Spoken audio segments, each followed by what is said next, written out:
할렐루야. 오늘 부르심에서 사명까지 아브라함에 대한 이야기를 우리가 금요기도회를 통해 나누고 있고요. 오늘 세 번째 설교입니다.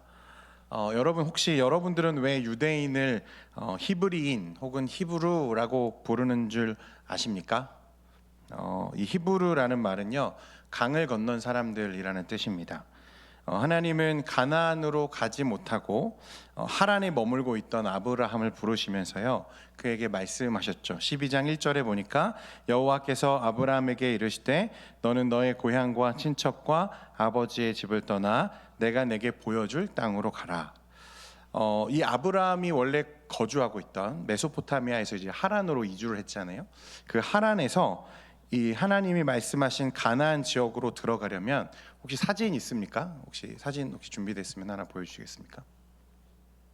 네, 저 위에 보면 하란이 있죠, 그렇죠? 하란에서 가나안 땅은 어떻습니까? 아래로 내려가야 되는 거죠. 그런데 그 가나안으로 내려가는 그 길목에 여러분 혹시 강이 하나 흐르고 있는 거 보이십니까? 요프라테스 강인데요. 이 하란에서 가나안 땅으로 가려면 무엇을 건너야 하냐면 이 강을 건너야 했던 거죠. 이 유프라테스 강을 건너야만 가나안 지역에 갈 수 있었습니다. 네, 됐습니다.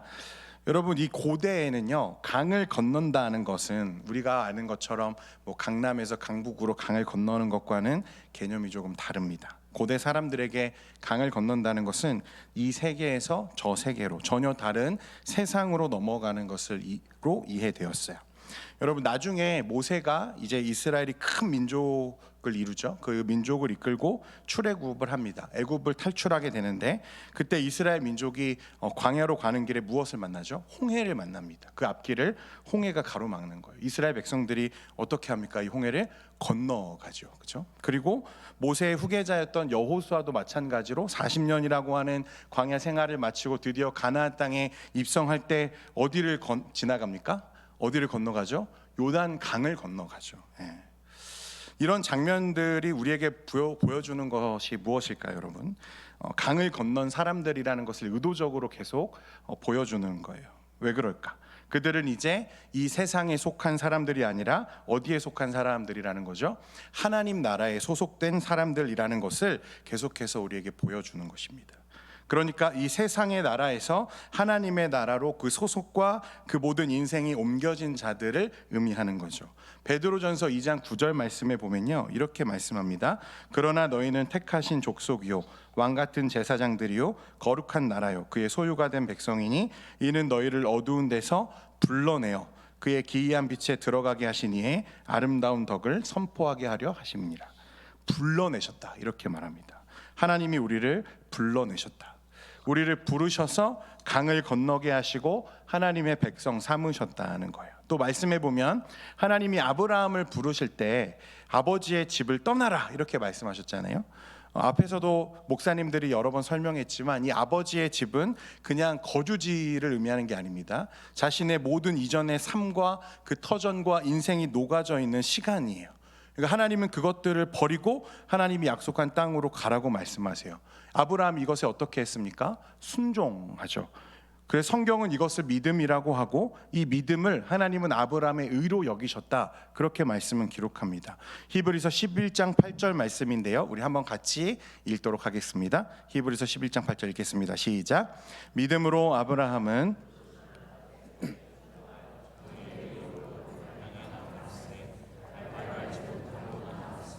자, 믿음으로 어떻게 했단 말합니까? 나아갔다.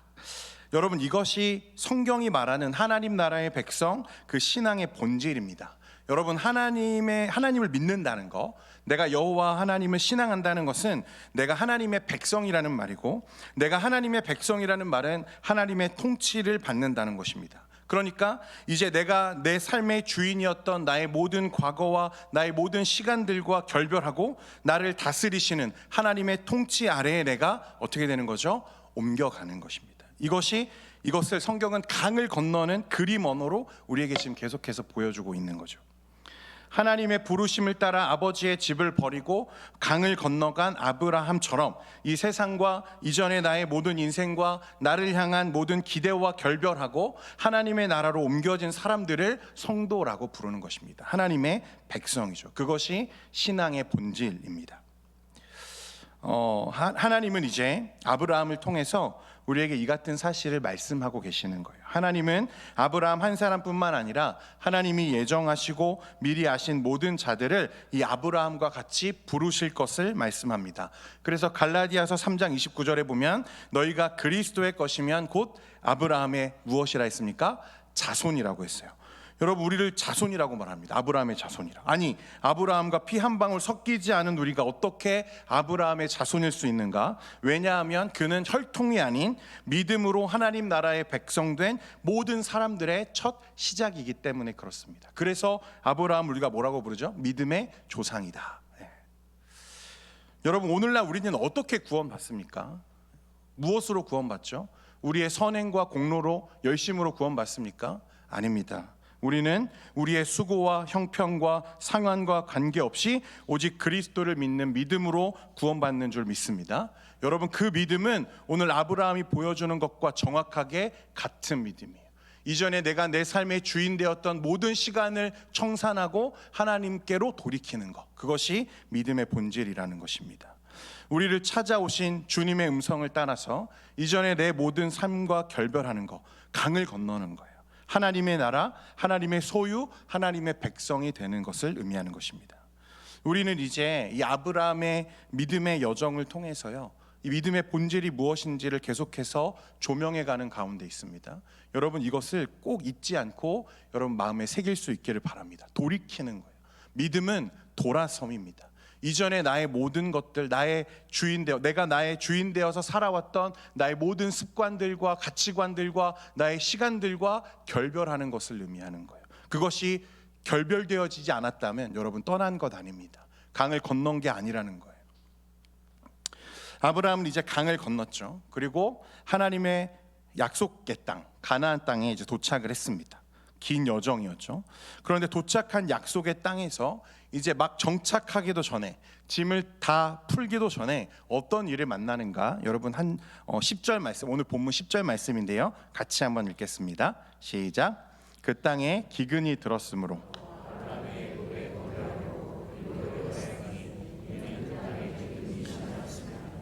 아브라함이 무엇을 만났습니까? 심한 기근을 만났습니다. 창세기 12장 1절에서 9절, 이 직전의 본문에 보면 아브라함이 보여준 믿음의 선택은요, 실로 놀라운 것이었습니다. 그는 고향과 친척과 아버지의 집을 떠나서 낯선 땅으로 갔고 도착했죠. 그 땅을 그와 그의 후손에게 주겠노라 약속하신 하나님의 말씀에 순종한 것입니다. 가나안 땅 전체를 가로질러서 가며 최남단에 이르러서 그 땅을 밟고 서서 믿음으로 그 약속을 고백하고 제단을 쌓았을 거예요. 이 땅이 하나님이 나와 내 후손에게 주신다 약속하신 그 거룩한 약속의 땅이구나. 그런 벅차오르는 마음이 그의 안에 가득 차 올랐을 것입니다. 그렇지 않겠습니까? 힘든 여정 끝에 이제 드디어 약속의 땅에 도착했으니까 이제는 그가 무엇을 기대할까요? 그곳에서 하나님이 주시는 복과 은혜를 누리며 내가 살리라. 그러니까 평탄하고 평안하고 그렇게 풍요로운 삶을 내가 살 수 있을 거라고 그는 기대했을 것입니다. 그렇지 않겠습니까? 그런데 그가 약속의 땅 가나안에 도착해서 가장 먼저 직면한 현실은 무엇입니까? 기근이었다는 거예요. 기근. 아주 심각한 기근이 가나안 땅에 있습니다. 아브라함이 기대했고 또 그를 기대했던 평탄하고 안정적인 삶은 고사하더라도 기근으로 이제 굶어 죽을 수 있다는 두려움이 생기기 시작하는 거죠. 여러분, 아브라함의 입장에서 한번 생각해 보십시오. 기근이 정말 웬 말입니까? 그렇지 않겠습니까? 아니, 하나님이 가라고 하셔서 아브라함은 메소포타미아의 그 풍요롭고 안정적인 삶을 포기하고 가나안 땅으로 떠났습니다. 고대 사회에서 여러분, 이건 정말 목숨을 거는 행위예요. 오직 하나님께서 복 주신다고 하셔서 너로 위대하고 큰 민족을 이루고 내 이름을 창대하게 하고 세상 모든 민족이 너로 복을 받게 할 거야 라고 하는 그 하나님의 약속만 믿고 그렇게 순종해서 가나안 땅으로 갔다는 거예요. 그런데 현실이 무엇입니까? 기근인 거죠. 얼마나 어이가 없었겠습니까? 황망했겠습니까? 아브라함은 약속의 땅을 기대하고 왔는데 그의 눈에 지금 보이는 것은 무엇이죠? 약속은커녕 저주의 땅이 어울릴 것 같은 현실에 그가 놓여 있는 것입니다. 이제 현실의 문제와 그 두려움 앞에서 하나님의 능력과 약속을 그가 의심하기 시작합니다. 여러분들도 이런 경험들을 한 번쯤은 해보셨을 거라고 생각해요. 여러분, 불신앙의 유혹이라는 것은요, 큰 신앙적인 결단 이후에 꼭 찾아온다는 말이 있습니다. 교회에서도 보면 여러분, 열심히 안 하는 사람들은 시험 들 일이 있을까요, 없을까요? 시험 들 일이 없어요. 그런데 꼭 정말 하나님을 잘 믿으려고 노력하시는 분들에게는 여러분, 이런 시험들이 있는 것을 우리가 종종 봅니다. 아브라함도 지금 그 올무 앞에 서게 된 거죠. 그는 큰 결정을 내리고 하나님 앞에 내 믿음의 결단을 따라서 가나안 땅에 왔는데 기근을 만나는 거예요. 그런 현실적인 문제 앞에서 아브라함이 지금 어떤 결정을 내리고 있다고 말합니까? 그 땅을 떠나기로, 애굽으로 내려가기로 그가 결정하는 거예요. 그리고 사실 그 결정에 앞서서 아브라함은 하나님께 아무 말도 묻지 않고 그렇게 결정합니다. 묻지 않고 아무 말도 하지 않고 항의조차 하지 않고 하나님 앞에 그냥 그걸 떠나기로 결정하는 거예요. 두 번째 사진 혹시 보여주시겠습니까? 네, 저 위에 있는 지역이 가나안 지역이죠. 그리고 밑에 있는 지역이 애굽입니다. 보기에도 꽤 먼 거리죠. 네. 이제 하나님의 약속의 땅에 대한 실망과 또 낙담을 가지고 그가 저기로 내려가는 거예요. 여러분, 애굽은 어떤 땅입니까? 애굽은 이 나일강을 중심으로 형성되었던 아주 강력한 제국이죠. 나일강은 주기적으로 범람하는 곳입니다. 그래서 나일강 주변은 늘 비옥하고 먹을 것이 상대적으로 풍족한 곳이었어요. 그래서 성경에 보면 이 애굽은 늘 이 온 세상을 대변하는 공간으로 자주 등장합니다. 풍요롭고, 그래서 이곳은 하나님이 없어도 살 수 있을 것 같은 곳, 그렇죠? 하나님이 없어도 괜찮은 그런 곳이 애굽입니다. 강을 건너는 것이 앞에서 믿음과 그 신앙의 본질을 보여주는 그림이었다면, 이 애굽으로 향하는 것은 우리에게 무엇을 보여주는 것이죠? 하나님을 내가 더 이상 의지하지 않겠다. 무엇을 의지하겠다는 것입니까? 이 세상의 부요함과 물질을 내가 의지하겠다고 그가 결정하는 것입니다. 불신앙을 보여주는 거죠. 말씀에 보면 아브라함이 애굽에 무엇하러 내려갔다고 합니까? 거류하려고 내려갔다고 말씀하는데, 여러분, 거류한다는 말은 잠깐 머문다는 뜻이 아닙니다. 무엇 한다는 거죠? 정착해서 살겠다는 거예요. 아예 이민을 가겠다는 거예요. 하나님의 땅을 어떻게 하겠다는 거죠? 완전히 떠나겠다는 뜻입니다. 여러분, 이게 무슨 뜻입니까? 아브라함은 지금 그 약속의 땅에 대단히 실망한 거예요. 실수로 내려간 게 아닙니다. 그냥 잘 몰라서 그냥 잠깐 기근을 피했다 오려고 내려간 게 아니라 그는 지금 엄청나게 상처를 받은 거예요. 나의 믿음의 결단을 따라서 하나님을 믿고 약속을 믿고 그 땅에 왔는데 그 현실을 마주하면서 지금 하나님의 약속과 그 땅에 대단히 실망하고 있는 것입니다. 회의감에 사로잡혔어요. 여러분, 우리도 그런 적이 많이 있지 않습니까? 뭔가 굉장히 크게 실망하고 상심했을 때는 여러분, 옆에 있는 사람에게 말조차 하기 싫을 때가 있습니다. 여러분, 그런 경험 해본 적 있으시죠? 지금 아브라함의 상태가 꼭 그런 거예요. 그러니까 아브라함은 입을 꼭 닫았습니다. 하나님께 항의조차 하지 않습니다. 묻지도 않아요. 그냥 입을 닫고 애굽으로 짐을 싸서 내려가는 거예요. 아브라함의 이런 행동은요, 여러분, 특별한 행동이 아니라 우리 삶에서 우리가 연약할 때 자주 보이는 익숙한 모습들 중에 하나였습니다. 어떻게 약속의 땅에 기근이 있지? 그 땅에는 축복만 있어야 하는 것 아닌가? 그 땅에는 젖과 꿀은 아니더라도 내가 굶지는 않아야 하는 것 아닌가? 하나님이 약속하신 땅인데 어떻게 그렇게 기근이 있을 수 있지? 여러분, 우리 주변에 이와 같은 문제로 실족하고 실망하고 결국 교회와 하나님을 떠나버린 사람들이 얼마나 많이 있습니까? 여러분, 이 자리에도 그것 때문에 실망하고 지금 씨름하는 분이 있을지도 모릅니다. 예수를 믿는데 왜 내 사업이 잘 안 되지? 나는 교회를 열심히 섬긴다고 섬겼는데 우리 집은 왜 계속 가난하지? 우리 부모님은 그렇게 예수 믿는다고 열심히 살았는데 왜 우리 집에 늘 우환이 있지? 내 자녀의 일은 왜 잘 안 풀리지? 뒤집어 말하면 내 믿음의 결단 이후 나의 삶에는 하나님의 축복만이, 그러니까 풍요와 안정된 삶이 보장되어야 한다는 생각이 아브라함에게만 있는 게 아니라 저와 여러분 그리고 우리 모두에게 동일하게 있다는 말입니다. 그것 때문에 아브라함은 실망했습니다. 이제 약속의 땅을 떠나기로 결정했어요. 여러분, 그 땅을 떠날 때는요, 적어도 두 가지의 이유가 전제되어야 된다고 봅니다. 첫 번째는 약속의 땅이라면 이따위 기근은 없어야 된다는 생각이 전제되어야 하고, 두 번째는 이 기근에서 하나님이 나를 보호하실 수 없을 것 같다는 생각이 있어야 떠날 수 있는 거죠. 그러니까 아브라함은 이제 현실의 문제와 그 기근이 하나님보다 더 크고 강하다고 여기는 것입니다. 그에게는 더 크게 보이는 거예요. 여러분, 그런데 한번 잘 생각해 보십시오. 약속의 땅에는 정말 기근이 없을까요? 아니면 기근이 없어야만 하는 걸까요? 사실은 여러분, 이 문제의 본질은 기근이 아닙니다. 그 문제를 마주하는 우리의 태도와 연약함이 사실은 제일 큰 문제인 거예요. 여러분, 우리 인생과 신앙의 긴 여정은요, 마치 산등성이를 오르는 등산과 같다고 사람들이 자주 말합니다. 여러분 다 등산해 보셨죠? 그렇죠? 산을 오를 때 여러분 계속 오르막길만 있습니까? 그렇지 않죠? 아무리 높은 산이라도 오르다 보면 완만한 경사도 있고, 때로는 평지를 걸어갈 때도 있고, 때로는 어떨 때도 있습니까? 내리막길을 걸어야 될 때도 있는 거죠. 우리는 모두 정상을 향해 가고 있고, 또 더 높은 곳으로 올라가기를 원하지만 그 정상에 가려면 반드시 내리막도 걸어야 한다는 사실을 우리는 알고 있는 거죠. 계속 오르막만 있을 수는 없다는 거예요. 여러분, 사실 하나님이 약속하신 가나안 땅은요, 원래가 그렇게 살기 좋은 땅이 아닙니다. 애굽이나 갈대아인의 우르와 같은 지역은요, 그 지역을 관통하는 뭐가 있습니까? 젖줄기, 강이 있어요.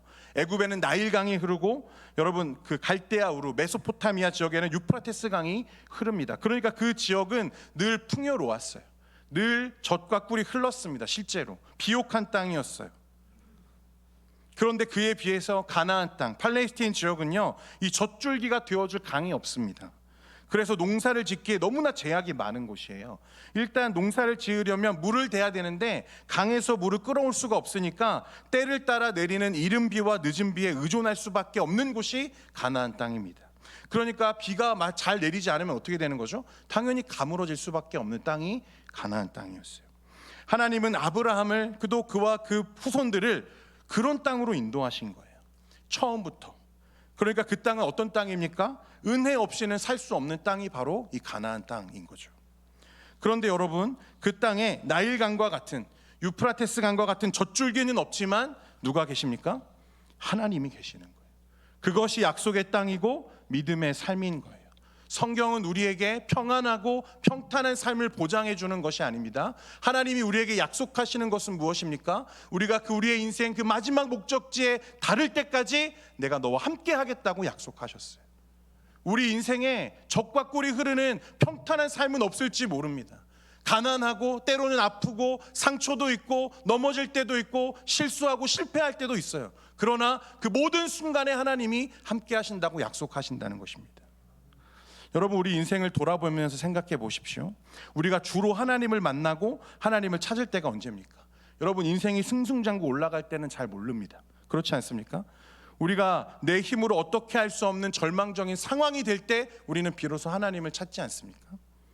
여러분, 그러니까 내려가는 길이 있어야 누구를 만나는 거죠? 하나님을 만나는 거예요. 기근이 있어야 하나님의 은혜를 경험할 수도 있다는 것입니다. 여러분, 하나님이 아브라함과 그 후손을 그 가나안 땅, 상대적으로 척박하고 강줄기가 없어서 굉장히 살기 어려운 그 땅으로 인도하신 이유는, 그 땅을 그와 그 후손에게 주신다고 약속하신 이유는 이것이 하나님 없이 살 수 없는 땅이기 때문에 그런지도 모르겠습니다. 어떻게 보면 이 가나안만큼 믿음의 사람들이 살기에 좋은 땅은 없는지도 모르겠습니다. 그러므로 결국 문제는 여러분, 기근이 아니라 우리의 믿음과 우리의 마음에 있다는 것입니다. 어떤 사람들은요, 애굽으로 내려간다는 아브라함의 결정이 합리적인 결정 아니냐 이렇게 말하는 사람도 있습니다. 아니, 기근이 찾아왔는데 풍요로운 땅을 찾지 않고 그 자리에 머물러 있는 것이 더 어리석은 것 아니냐, 또 오히려 더 먹을 것이 있고 가족들을 부양해야 되는 책임자가 그런 것을 찾아서 움직이는 것이 더 합리적이고 상식적인 선택이 아니냐라고 말하는 사람들이 있습니다. 여러분, 믿음은 강을 건넌 거죠. 내가 의지하고 있던 것을 전부 버리고 하나님을 의지하겠다는 방향의 전환이 믿음이라 했습니다. 그러니까 애굽으로 내려가는 것 자체가 문제가 아니라 이제 하나님이 아닌 내가 이 문제를 해결하겠다는, 내가 내 삶의 문제를 앞으로 해결하겠다는 이 믿음의 위기가 더 큰 문제라는 것입니다. 여러분, 이 믿음이요, 내 삶과 그 현실에, 성도의 삶과 현실에 작용하지 않을 때 어떤 위기를 초래하는지 오늘 말씀을 통해 우리가 배우기를 원하는데요. 12절과 13절 말씀 같이 한번 읽겠습니다. 12절 13절입니다. 시작. 애굽 사람이 그대를 볼 때에 이르기를 원하건대 그대는 나의 누이라 하라. 그러면 내가 그대로 말미암아 안전하고 내 목숨이 그대로 말미암아 보존되리라 하니라. 여러분, 아브라함이 뭐라고 말합니까? 내 아내인 것을 거기에 가서 밝히지 말아달라 하고 아내에게 부탁합니다. 여러분, 문제의 본질이 외부가 아닌 마음에 있다는 것을 보여주는 대목인데요.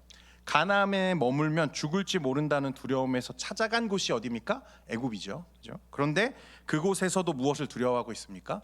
죽을 것을 두려워하고 있습니다. 위기는 애굽에도 존재한다는 거예요. 여러분, 고대 사회에서는 아름다운 아내로 인해서 나그네가 죽임을 당하고 그 아내를 빼앗기는 경우가 흔하게 있는 일이었습니다. 그러니까 아브라함은 이 아내로 인해서 자신의 목숨이 위협당할 것을 걱정합니다. 그래서 아브라함이 내놓은 아이디어가 무엇입니까? 사라를 자신의 누이라고 속이는 거죠. 사실 속이는 건 아닙니다. 실제로 아브라함과 사라는 이복 누이 시간이죠. 당시 남매 사이에서요, 여러분, 오빠가 가지는 특권이 있습니다. 오라버니가. 그 당시 고대 문화에서 오빠는요, 아버지의 역할을 대신하는 사람이었어요. 여동생의 결혼 결정 과정에도 참여하기도 하고 때론 결혼 예물을 직접 받기도 했습니다. 그러니까 아브라함은 이 오빠로서의 지위를 이용하면 내가 이곳에서 내 목숨을 위협당할 일이 없겠다. 죽음의 두려움도 극복하고 아내를 통해 얻을 수 있는 실질적인 유익도 내가 누릴 수 있겠다는 아주 얄팍한 잔머리를 지금 굴리고 있는 거예요. 다른 혼사가 들어오면 적당히 거절하면서 기근이 지나가면 그 지역을 떠날 심산이었는지도 모르겠습니다. 그런데 이 얄팍한 꾀가 그에게 덫이 되는 거죠. 누가 이 사라를 원한다고 나섭니까? 애굽의 왕이. 이 왕이 사라에게 반하게 되죠. 아브라함이 거절할 수 있는 신분의 사람이 아니었습니다. 그는 막대한 결혼 지참금을 보내고 사라를 데려가죠. 그리고 결혼식도 올립니다.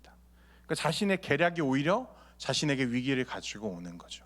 그의 현실의 문제를 피해서 성급하게 결정하고 애굽으로 내려갔는데 오히려 그곳에서 더 큰 위기를 지금 맞이하게 되는 순간이었습니다. 진실을 밝히기에는 너무 늦었어요. 그렇다고 왕의 요구를 거절할 수도 없습니다. 아무것도 못한 채 인생의 바닥으로 내려 꽂히는 순간이었어요. 참으로 어리석은 선택이었다는 것입니다. 그때 누가 그의 인생에 개입하십니까? 하나님이 개입하시는 거예요. 17절 말씀입니다. 같이 읽겠습니다. 시작. 여호와께서 아브라함의 아내 사레의 일로 바로와 그 집에 큰 재앙을 내리신지라. 하나님이 직접 그의 삶에 이제 개입하기 시작하십니다. 그리고 아브라함을 그곳에서 하나님의 언약과 약속에 끊어질 수 있는 위기에서 그를 건져내시죠. 하나님은 약속을 지키시는 거예요. 아브라함은 하나님을 떠났지만 하나님은 어떻게 하시는 거죠? 내가 너와 끝까지 함께 하겠다 하신 약속을 지키고 계시는 거예요. 하나님은 바로와 애굽에 큰 재앙을 내리셨다고 하는데요, 학자들은 전염병이 돌게 했을 거라고 말합니다. 바로는 이 일에 자신이 데려온 사라와 그들의 하나님으로부터 비롯된 일이라는 것을 알아차렸어요. 그는 당장 아브라함에게 그 책임과 거짓에 대한 대가를 요구하고 그를 죽일 수 있었지만 그렇게 하지 않았습니다. 손댈 수 없었죠. 왜 그렇습니까? 그의 하나님이 두려웠기 때문에 그렇습니다. 바로는 결국 아무것도 하지 못하고 서둘러 이 아브라함을 애굽에서 추방합니다. 20절 말씀입니다. 시작. 바로가 사람들에게 그의 일을 명하매 그들이 그와 함께 그의 아내와 그의 모든 소유를 보내었더라. 모든 소유를 함께 보내었다. 아브라함이 이 일로요 큰 부자가 됩니다. 여러분, 이 사건을 통해서 하나님의 개입하심과 또 그 강권적인 은혜 속에서 아브라함은 한 가지 큰 교훈을 지금 얻었어요. 무엇입니까? 현실적인 문제와 그 두려움을 피하기 위해서 성급한 선택을 하는 것보다 하나님의 약속을 믿고 버티는 것이 더 현실적이라는 사실입니다. 여러분, 그래서요 믿음이 의심을 이기고 약속이 현실의 문제를 뛰어넘는 것을 경험하는 것, 그것을 우리는 은혜라고 말합니다. 여러분, 다시 말하지만 약속의 땅에 살아가도 기근을 만납니다. 하나님과 함께 걷는 성도의 삶에도 위기는 찾아옵니다. 기근이 있다는 거예요. 여러분, 예수님과 함께 배에 올라탄 제자들이 무엇을 만났습니까? 풍랑을 만났습니다. 예수님이 계셔도 풍랑은 일어납니다. 하나님과 함께하는 그 길에도 우리는 기근을 만나요. 그러면 어떻게 해야 됩니까? 우리는 이제 믿음으로 살면서 그 문제들을 은혜로 이겨나가는 거예요. 그런 경험들을 쌓아가는 것입니다. 하나님과 함께하면서 그 시간들을 견뎌내고 버텨내는 거예요. 그러다 보면 그 일들이 지나가고 은혜로 내 안에 축적되는 것을 우리가 보게 되는 것입니다. 나중에 여러분 아시는 것처럼요, 아브라함은 정말 믿음의 조상이라는 호칭이 아깝지 않을 정도로 큰 영적인 거장이 되죠. 심지어 모리아산에서요, 하나님이 누구를 바치라고 합니까? 이삭을 바치라는 이 잔인하고 파괴적인 하나님의 이 요구에도 아브라함이 어떻게 하죠? 순종합니다. 진짜로 칼을 들어서 이삭을 죽이려고 했어요. 하나님께 번제물로 드리려고 했습니다. 여러분, 그렇게 할 수 있었던 이유는, 그가 그렇게 하려고 했던 이유는 무엇입니까? 그 아들 이삭을 하나님께 드리더라도 하나님과 또 하나님의 약속과 하나님의 나라가 나를 통해 반드시 이루어질 것이라고 하는 확고한 무엇이 있기 때문이죠? 믿음이 있기 때문에 가능한 일이었어요. 여러분, 그 믿음은 심지어 자기 독생자인 이삭을 아낌없이 바칠 만큼 확고한 믿음이었다는 것입니다. 창세기 22장 16절부터 18절 말씀에 이르시되 여호와께서 이르시기를 내가 나를 가리켜 맹세하노니 내가 이같이 행하여 내 아들 내 독자도 아끼지 아니하였은즉 내가 내게 큰 복을 주고 내 씨가 크게 번성하여 하늘의 별과 같고 바닷가의 모래와 같게 하리니 내 씨가 그 대적의 성문을 차지하리라. 또 내 씨로 말미암아 천하 만민이 복을 받으리니 이는 내가 나의 말을 준행하였음이니라 하셨다 하니라. 할렐루야. 여러분, 당연히 이 아브라함의 이런 믿음과 또 그 믿음이 이끄는 완전한 순종의 삶, 드릴 수 있는 모든 걸 드린 거죠. 아들 이삭을 하나님께 드릴 수 있다는 건 전부를 드릴 수 있다는 말입니다. 자기 생명까지도 하나님께 드릴 수 있다는 거예요. 그런데 여러분, 아브라함이 처음부터 그런 믿음을 가지고 있던 게 아니죠. 여러분, 오늘 말씀해 보십시오. 아브라함 믿음이 얼마나 연약합니까? 눈앞에 있는 기근이 생기자 당장 어떻게 했습니까? 말도 하지 않고 짐 싸고 애굽으로 내려간 사람이 아브라함이에요. 그러면 어떻게 이 순간에는 이삭을 하나님께 드릴 수 있었을까요? 여러분, 이 앞에 있던 실패와 상처와 넘어짐의 순간들이 그런 하나님을 배우게 하는 시간들이었다는 거예요. 내려가는 그 순간들을 통해서 아브라함은 하나님을 배우기 시작하는 거예요. 아, 이게 아니구나. 현실의 문제에 무너져서 하나님의 약속을 의심하는 게 아니라 약속을 믿고 현실을 이겨나가는 게 성도의 삶이구나. 이것을 배우기 시작하는 것입니다. 그렇게 한순간 한순간 그의 전 삶을 통해서 그런 믿음의 능력들이 축적되고 마지막에 어떻게 나아가는 거죠? 이 완전한 순종의 믿음으로 그가 나아갈 수 있었다는 것입니다. 여러분, 이것이 성도의 삶이고 앞으로 우리가 걸어가야 할 여정들입니다. 성도가 구할 것은 그러므로 여러분, 풍요, 안전 이런 것들이 아닙니다. 여러분, 우리가 구할 것은 하나님과 또 그 약속과 그 약속을 통해 누리는 은혜인 줄로 믿습니다. 사랑하는 성도 여러분, 하나님의 은혜가 여러분들의 삶에 가득하기를 소원합니다. 혹시 이 자리에 내리막을 걷고 계시는 성도님들 계십니까? 그래서 하나님이 나를 버리신 것 같고 나를 외면하시는 것 같고 하나님이 어디 계시는지 알 수 없는 그런 암흑과 같은 시간들을 보내고 계십니까? 여러분, 그러나 그곳에 우리 주님이 계십니다. 그리고 은혜로 우리의 삶을 채우시는 거예요. 그것을 믿고 견디면 하나님의 은혜를 반드시 맛보게 될 줄 믿습니다. 여러분, 이 아브라함의 믿음이 우리의 믿음이 되기를 소망하며 기도하는 저와 여러분 되기를 소원합니다. 기도하겠습니다. 거룩하신 하나님 아버지, 이 아브라함의 실패와 연약함을 통해서 오늘 귀한 은혜의 말씀을 나누게 하시니 감사합니다. 하나님, 현실을 또 상황을 하나님보다 크게 보았던 이 아브라함의 실수가 우리의 삶에도 있습니다. 우리의 현실의 문제가 너무 무거워서, 너무 아파서, 너무 슬퍼서 때론 하나님이 거기 계시다는 사실을 우리가 잊어버리고 살 때가 많습니다. 그러나 하나님, 아브라함이 오늘 하나님의 은혜를 경험한 것처럼 하나님 그 길에 주와 함께 걸으며 하나님의 은혜를 우리의 삶에 채워가는 우리 성도들의 삶이 되도록 은혜 베풀어 주옵소서. 그래서 현실의 문제 때문에 하나님 성급하게 판단하고 행하는 것보다 하나님의 약속을 믿으며 믿음으로 살아가는 우리 귀한 성도들 되게 하여 주옵소서. 예수님의 이름으로 기도합니다. 아멘.